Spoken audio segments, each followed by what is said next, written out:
So this is a presentation to the Conservation Advisory Council with Sean Jackson, who is an intern with the City of Kingston from SUNY New Paltz.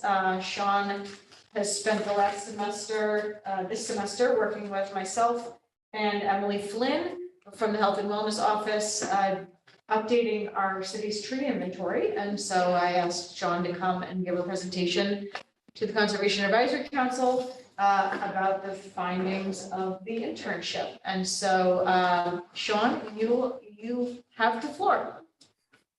All right, sounds good. Pull this up here.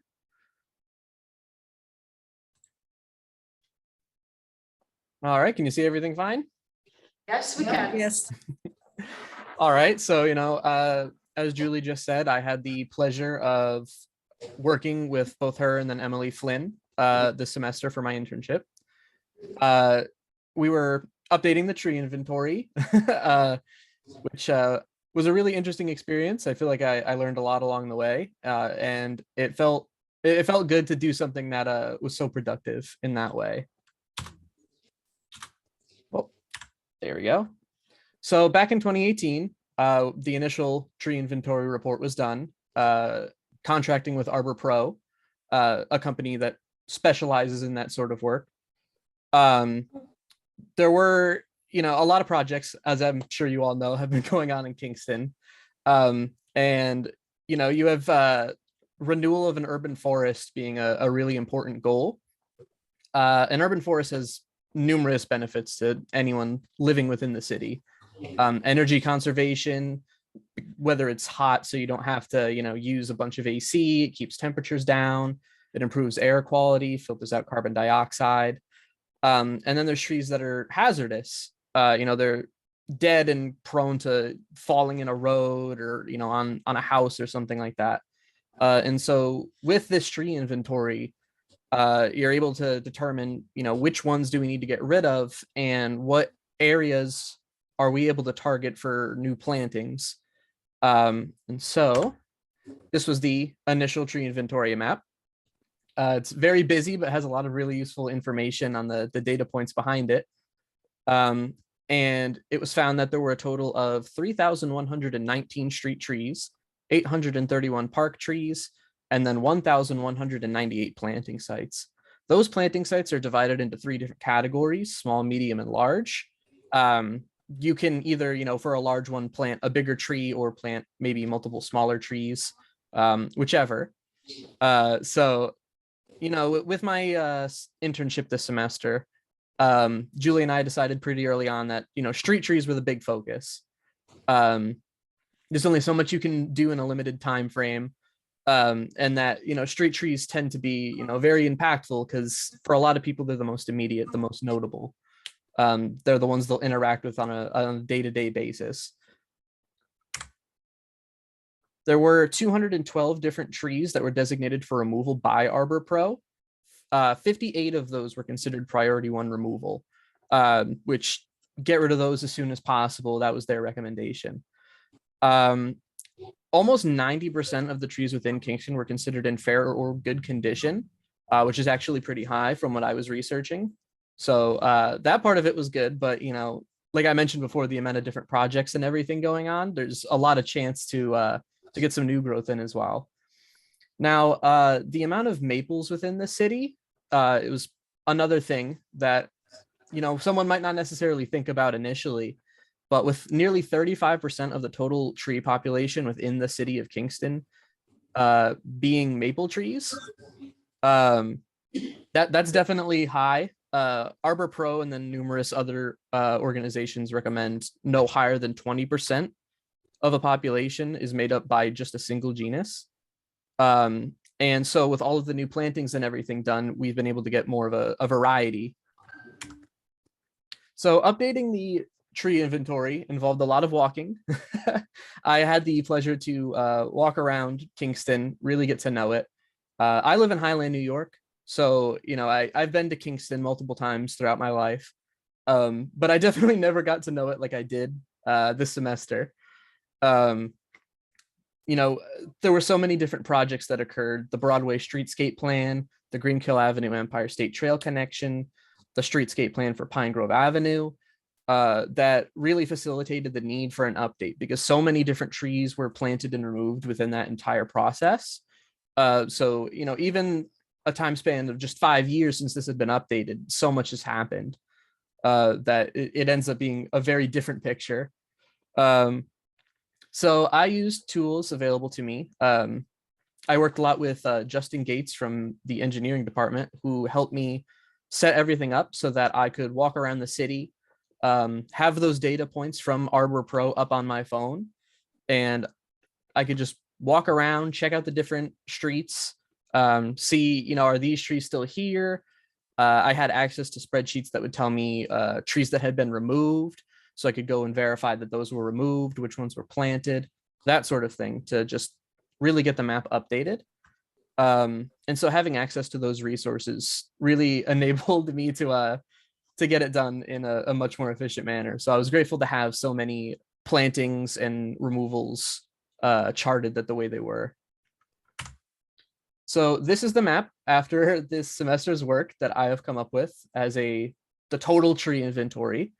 The park trees are included here, so those still have to be updated, but this is the total overall tree population.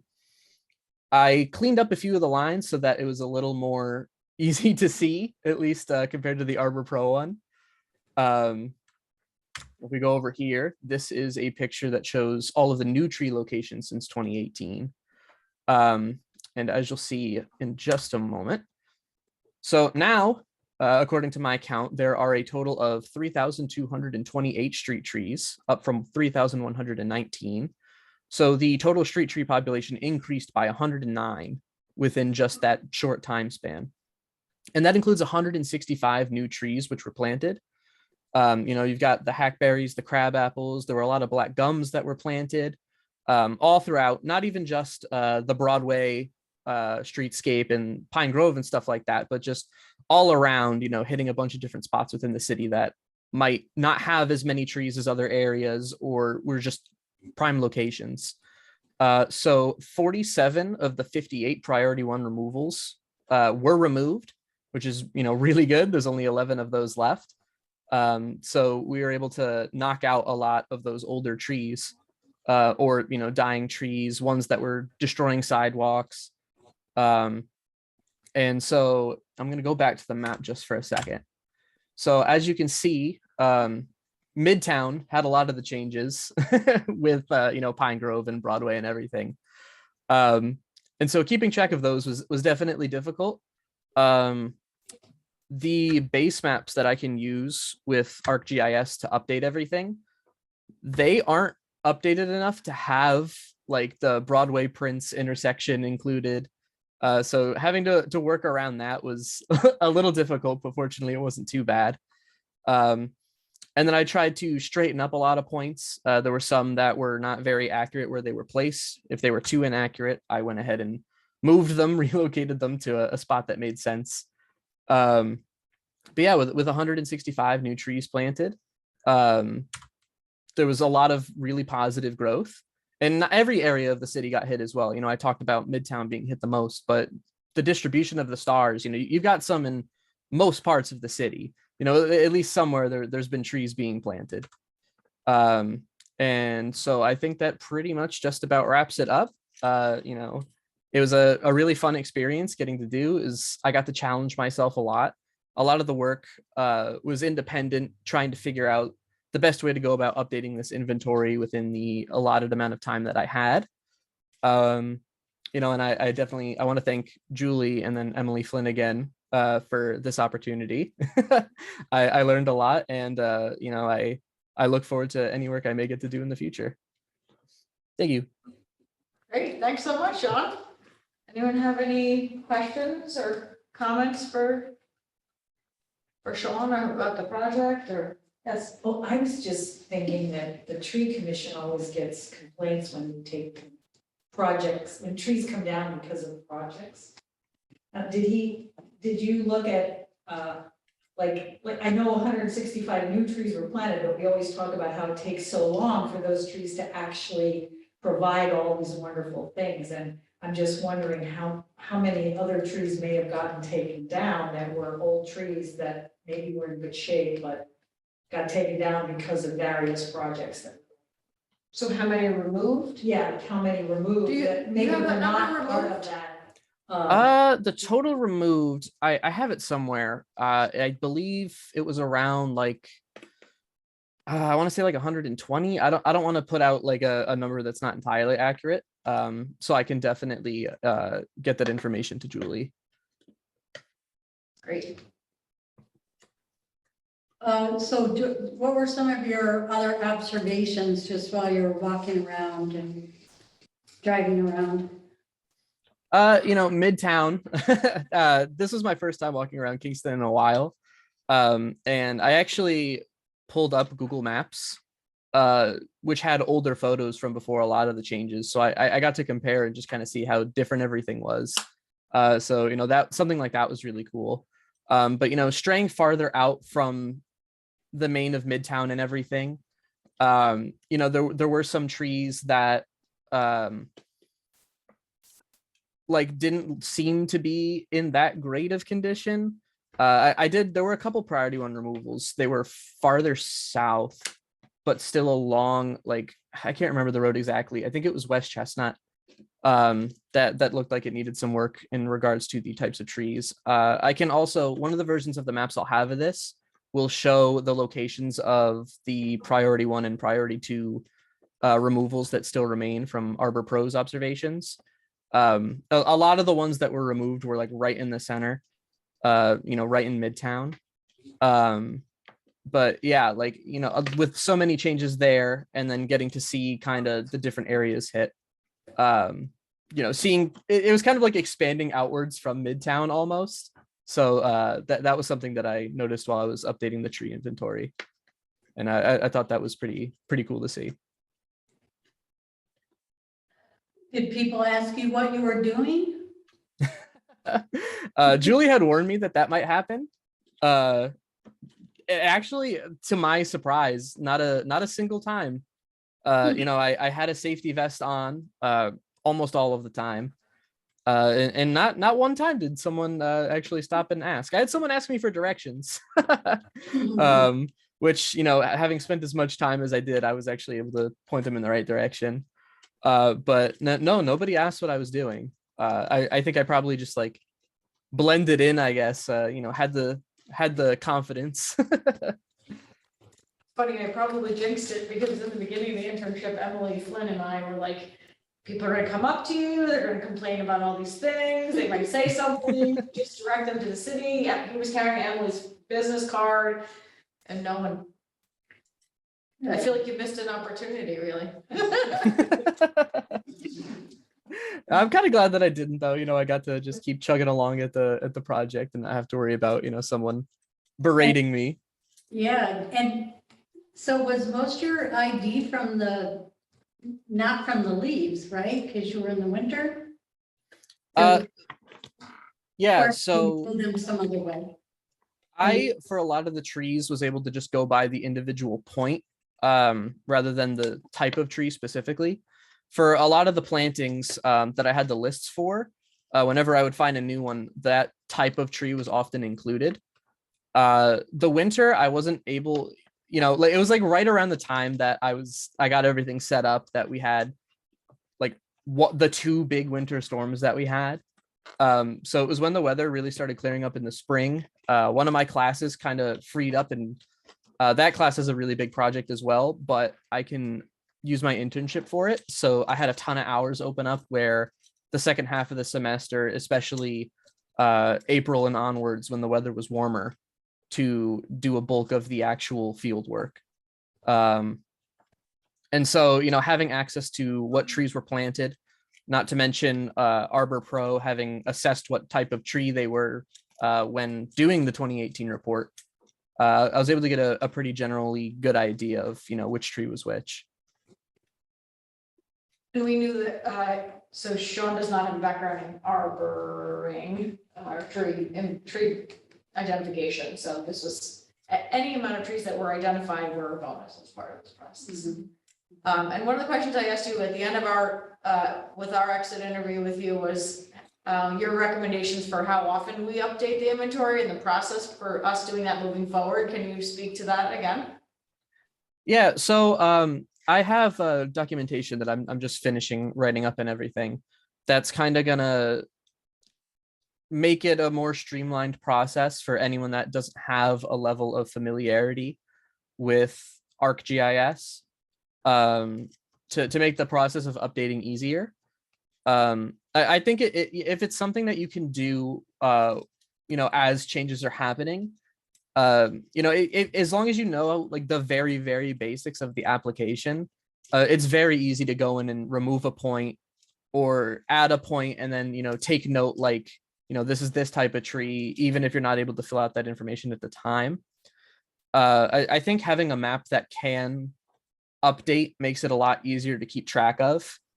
In that 5 years time, I had access to a lot of plantings and removals from 2020 and 2022.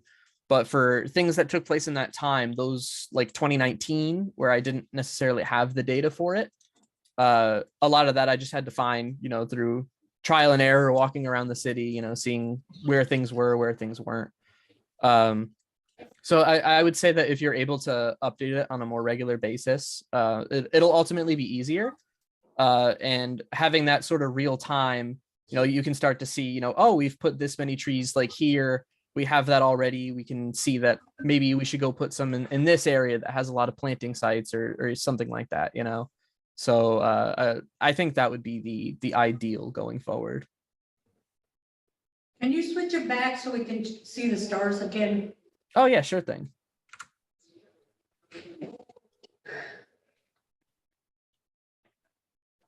And, okay, so, well, I just want to know if you wore out a pair of shoes. So I brought up this point in my my other presentation today, but I took a look, and on the days that I went and did field work, I walked over 120 miles. So yeah, I wore out a pair of shoes. That definitely happened. Awesome. And were all these trees planted, or maybe someone else knows the answer, were these all planted by the city, or were the homeowners sometimes put them in? I know a lot of these ones were planted by the city, but then there should also be ones that were submitted by like DigSafe and everything. These are just the street trees. There was a couple trees I had the data to that were, in someone's front yard, so they weren't considered a street tree and everything. So those ones aren't measured here. So I know a lot of these are, through the city and everything. There might be a couple through private homeowners and stuff like that, but I can't attest to how many of those there might be. That is a good point that should be noted, is that when we're looking at like a goal of planting 1,000 trees, this is only compensating or taking into account street trees. Right. It's not taking into account every tree that was planted, or every tree that was taken down. It's just trees that are within the first 10. Right, and people can plant Anyway, on the street. yeah. Right. Okay. Cool. As a whole, did you feel like our tree canopy health was good or not so good? I think it was pretty good. There wasn't a lot of times that I saw like a tree that was like, if I lived within the city, I'd be like, wow, that tree does not look good. I said I was 89.6% before the trees that were considered fair or good back in 2018. And that number, with how many of the priority 1 removals and priority 2 removals were taken down, that number would have only gone up. And as the trees continue to grow in, and the city's able to obtain more of the benefits from matured trees, I think you'll see a definite improvement to the overall urban forest of the city. Great. Great. Any other questions or comments? Sean, do you know, or maybe Julie, I'm not Sure. Where will the shape files reside from this? So have you connected with, go ahead, with Justin? Yeah, so I have a bunch of the files that I have a couple of small changes that I want to make just to make it easier for people to keep track of that I'm just going to wrap up by the end of this week. And then I'm sending the files over to Justin Gates in engineering. And he'll have those uploaded to the Kingston ArcGIS online portal. So if you're able to, sign into the ArcGIS online through Kingston, all of that data should be available on there. And then we'll have to decide if we want to, because right now the tree inventory itself is publicly on kingston-my.gov/tree. Not the spreadsheets. The management plan and the summaries are posted, but Okay. not the spreadsheets with individual property listings. Okay. Not Okay. to say it couldn't, or at least the maps be posted. Actually, that's a good point. Do you have spreadsheets that are, like a Excel sheet of the additions? Or could you make that? I could make that. I have been taking advantage of the fact that I'm a SUNY New Paltz student, and I have access to a couple other pieces of software that use GIS. So I should be able to export that table and then just have that as a spreadsheet. There's just a couple things I need to finish updating in there, but yeah, I can definitely have that on a spreadsheet. Do you have a map of removals? That's one. So I have to go back and tweak that. Like right before my presentation, I accidentally like messed something up, so I have to go back and fix it. So there is a layer for the removals. I just have to fix it. Okay. So then we'll have a layer of removals, a layer of additions, and a final layer, and then a spreadsheet of removals and additions. Yes. Yep. Great. So you'll get all that to Justin, and then we can work with Justin on what, if we want to do anything with that. Great. Anything else? So did doing this make you change any of your career goals? I'm a geography major with a concentration in urban planning. So I want to focus on transportation primarily when I go to get my master's degree. So with how many different projects there were related to transportation infrastructure, I feel like it really only kind of enforced that, getting to see how things changed and incorporated the fact that, we consider trees significantly more important to a city's overall infrastructure, though, even just like, 30, 40 years ago, it's essential, we can't just downplay it and not have it.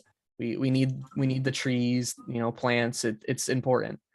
So I if anything, I feel like it really just kind of verified that, like, this is the career path that I want to follow. It's great. You're right. Anything else? Well, thank you so much, Sean. How did your last day of classes go today? Everything good? Yeah, I really just had the presentations in the seminar and everything.